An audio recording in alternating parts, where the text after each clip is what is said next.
Hi, I'm Chad, and you're watching Squarebody Stuff.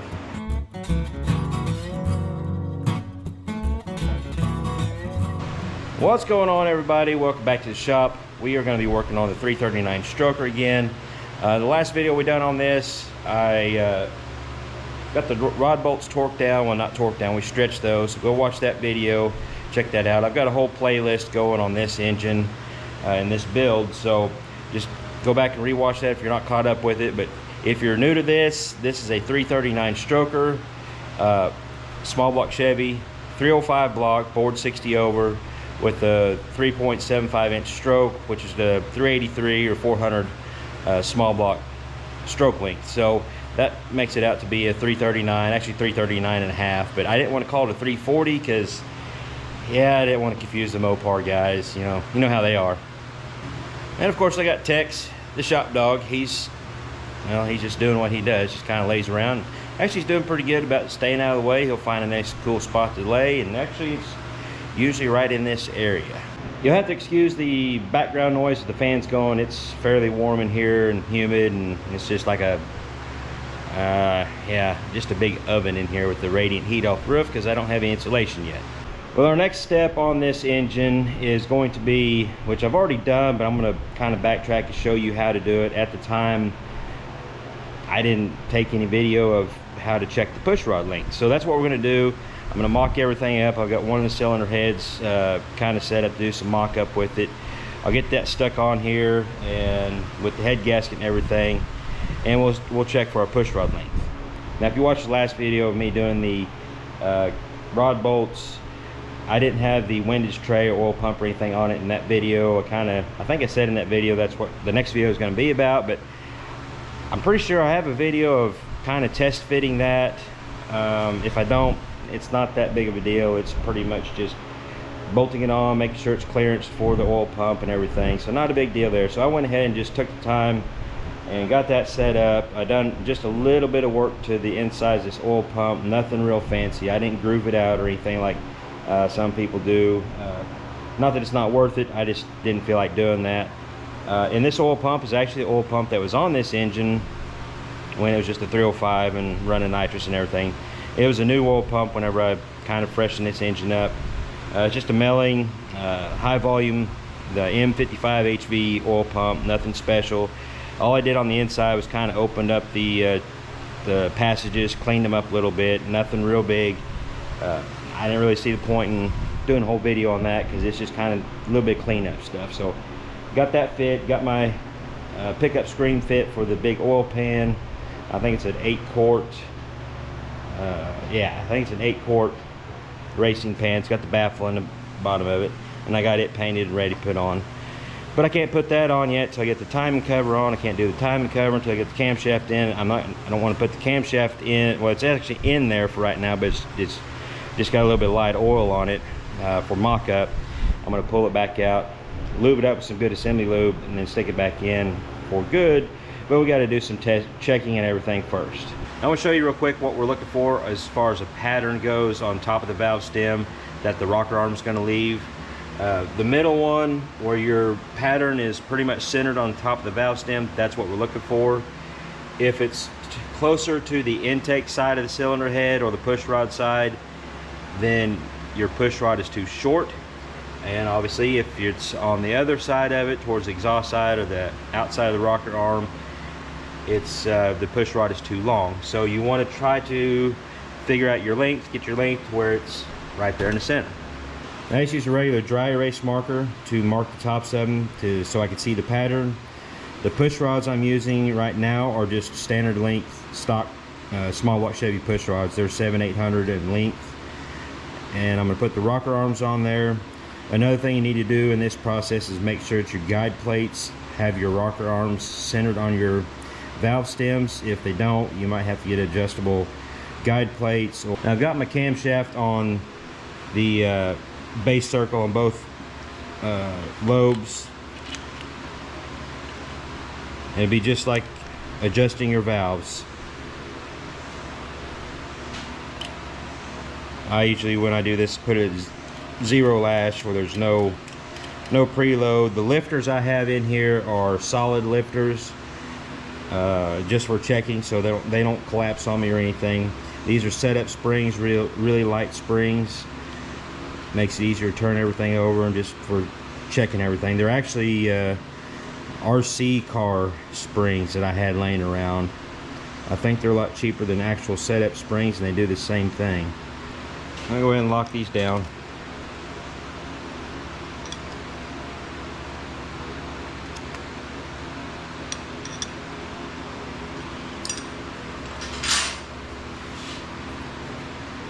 And you can kind of wiggle it back and forth to kind of get a good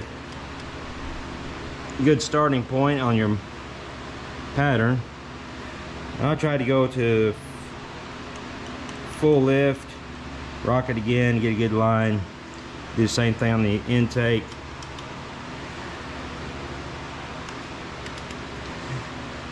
Do a couple cycles. Come back to base circle, and we'll pull the rocker arms off and look at our pattern. They look pretty good, pretty well centered. So yeah, I'm just gonna need to stick with standard length push rods.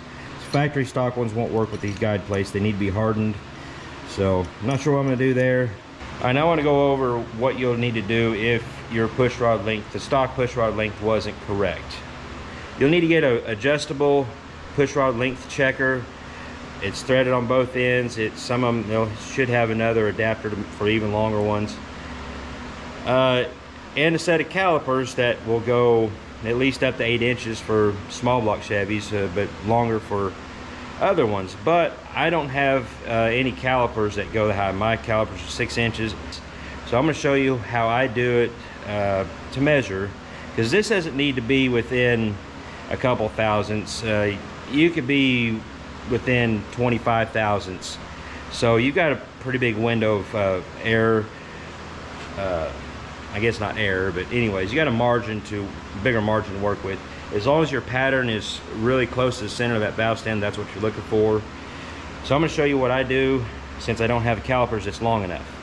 Most push rod companies offer push rods in plus 50, plus 100, plus 150. They kind of go in 50 thousandths increments. So what you could do, knowing that, is take your push rod length checker, and I use just a square set at 8 inches. I'll hold that up there and say I need a longer push rod than 7/800. So let's see what a 7/850 would be. So 7/850, or 8 inches minus 7/850 would be 150, 150 thousandths. So I set it there real close. It's kind of a pain.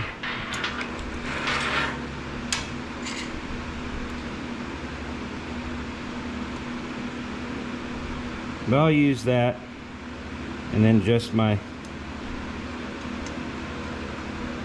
checker out.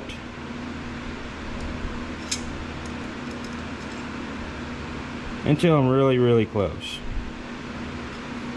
There. Now that push rod is set to 7/850, so I can put that in the engine, roll it over a couple times. You only need to do one valve, at least on the small blocks. The big blocks, Chevys, they got two different length push rods, so you'll need to check exhaust and intake. But on the small blocks, I just do the intake once I kind of figure out where I'm at.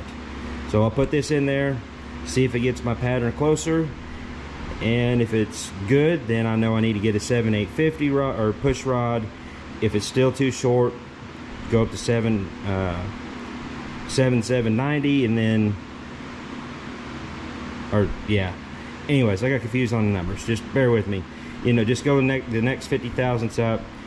And yeah, I mean, if you really want to get precise with it, you can adjust this in and out until you get the perfect pattern that you want, and then measure your length checker and special order push rods to that exact length.